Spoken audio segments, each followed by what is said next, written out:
ألم ترى, do you not see those who constantly debate the ayat of Allah? أَنَّا يُصْرَفُونَ, how they turn away. الَّذِينَ كَذَّبُوا بِالْكِتَابِ وَبِمَا أَرْسَلْنَا بِهِ رُسُلَنَا, they disbelieved in the book as well as what the messengers were sent with. فَسَوْفَ يَعْلَمُونَ, so they will soon know. إِذِ الْأَغْلَالُ فِي أَعْنَاقِهِمْ, they will be restrained, meaning on the day of judgment, by their necks. وَالسَّلَاسِلُ يُسْحَبُونَ, and from their ankles dragged. فِي الْحَمِيمِ ثُمَّ فِي النَّارِ يُسْجَرُونَ, in the fire they will be dragged into it and burned. Now, so in these ayat, Allah subhanahu wa ta'ala tells us that these people that are constantly debating the ayat of Allah subhanahu wa ta'ala, not from a place of knowledge, not from a place of understanding, but they're debating from a place of rejection. They're debating while looking for a way against belief. أَنَّ يُصْرَفُونَ, how they turn away, meaning all the proofs are very clear, yet they turn away from those clear proofs. الَّذِينَ كَذَّبُوا بِالْكِتَابِ, they disbelieved in the book, and then Allah says, وَرُسُلُنَا, and our messengers. And there's an indication here that disbelieving in one messenger is like disbelieving in all of them. Denying one messenger is like denying all of the messengers. So of course in Islam it's required for a person to believe in all of the messengers that Allah subhanahu wa ta'ala sent. And there is no separation between the book and the messenger. The two go hand in hand. And it's like a person who says, I believe in the Quran but denies the Sunnah. This is illogical.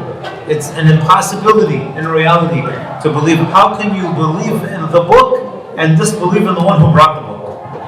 And I believe, I accept the message, but I reject the messenger. How can this be?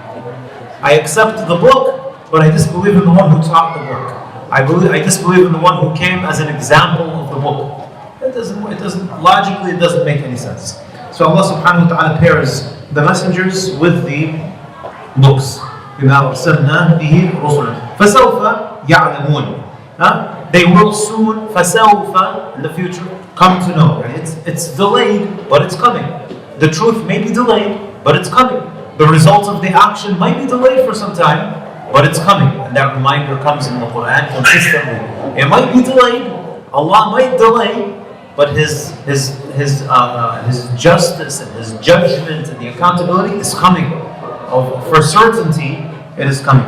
إِذِ الْأَغْلَالُ فِي أَعْنَاقِهِمْ, when the chains will be around their necks. Notice, the neck is the place of the head, and the neck is the place of dignity of a person. So they refused, now they're being forced.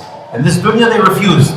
Now they're being pulled and forced. They have no choice at this point.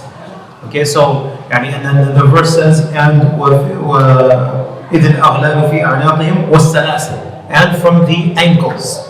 So they're being pulled from the ankles, so they have no choice in the matter, and they're pulled and restrained by the necks, which represent the dignity of the human being. It's all being taken from them now. Because they were arrogant here, they're brought to humbleness and humiliation there on the day of judgment. ثُمَّ فِي النَّارِ يُسْجَرُونَ, then in the hellfire which will be ignited. And يُسْجَرُونَ, it's ignited in a huge way, this hellfire. No. So up to verse number 76.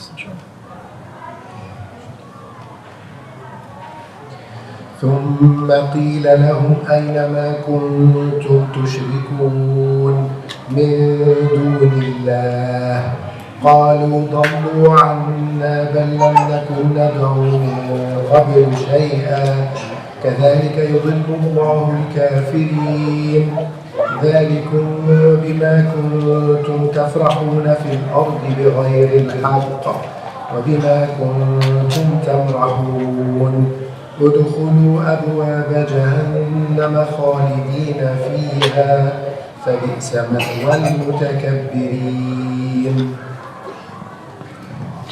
ثم قيل لهم أين ما كنتم تشركون, then it will be said to them, where is that which you associated with Allah من دون الله? قالوا ضلوا عنا, they said we've lost what we used to associate with Allah. بل لم نكن ندعو من قبل شيئا, rather we did not actually associate anything. كذلك يضل الله الكافرين. As such, Allah allows the disbelievers to go astray. So here, ثم يقال لهم أينما كنتم. ثم قيل لهم أينما كنتم. This is a type of what's called in Arabic توبيخ. It's a type of rebuke. Where is what you used to? It's not a real question. It's almost like a rhetorical question. Where is what you used to associate with Allah? They're not being asked so they can explain. They're being asked to show the futility of what they associated with Allah.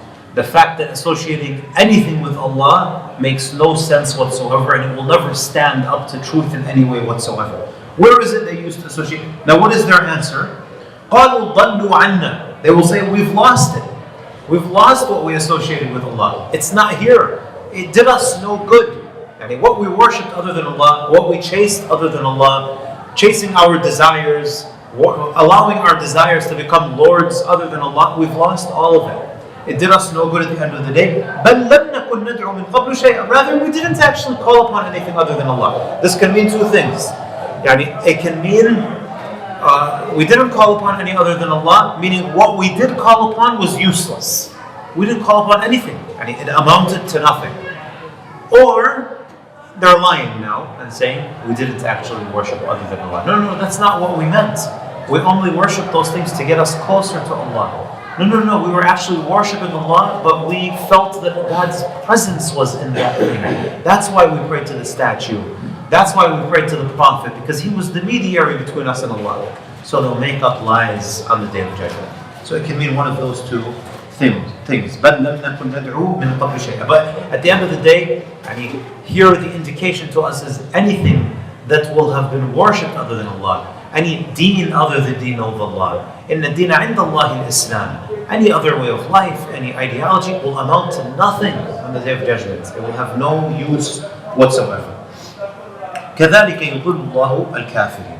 They couldn't see it here. Allah allowed them to go astray. They weren't able to see the truth here, but Allah allowed them, because of their rejection and arrogance, to go astray. Allah says, بما كنتم تفرحون في الأرض بغير الحق وبما كنتم تمرحون. You used to be joyous in your disbelief and rejection in this world. وبما كنتم تمرحون. There's farah and marah here. Farah, it could be good sometimes, being joyful. It could be something good. But here, what's being spoken about is a joy that comes from arrogance. They're joyful in their arrogance, right? What tamrahun is an even higher level of boasting and arrogance. So both of them. ما كنتم تفرحون وتمرحون. Both of them indicate an arrogant type of joy. They took joy in their own pride and in their arrogance. فبئس مثوى المتكبرين. Then the hellfire is the worst abode for the disbelievers. So these ayat, they show us that how strange that they reject the clear signs, and the reason for that is because they don't actually want the truth at all. They will be shackled and restrained in that which they used against the truth. Here in this world, they used their legs, for example, to go to carry out things that were haram and to do things that were haram. So they will be shackled by those very legs. And because they boasted and they held their heads up in pride, then they will also be shackled by their necks on the Day of Judgment. So looking down upon other people. Now, we'll stop with that, inshallah.